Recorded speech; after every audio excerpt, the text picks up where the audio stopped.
இளநிலை பொறியாளர்கள் பதவி உயர்வு பெற தடையாக இருக்கும் அரசாணை எண் 34 ரத்து செய்ய வலியுறுத்தி தமிழ்நாடு வேளாண் பொறியாளர்கள் சங்கத்தினர் கோரிக்கை விடுத்துள்ளனர். தமிழ்நாடு வேளாண்மை பொறியாளர்கள் சங்கத்தின் 53வது மாநில பொதுக்குழு கூட்டம் திருச்சியில் நடைபெற்றது.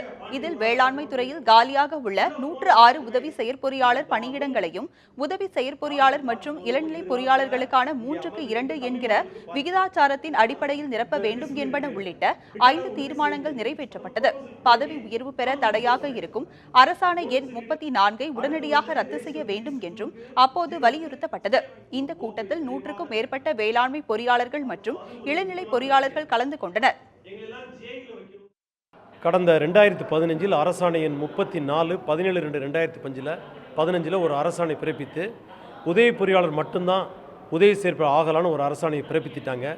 அதை எதிர்த்து நீதிமன்றத்தில் தடை உத்தரவு பெற்றிருக்குது. அதனால் தற்பொழுது ஒரு 106 உதவி பொறியாளருக்கு மட்டும் உதவி செயற்பொறியாளர் பதவி உயர்வு மூவ் ஆகிட்டு இருக்கு.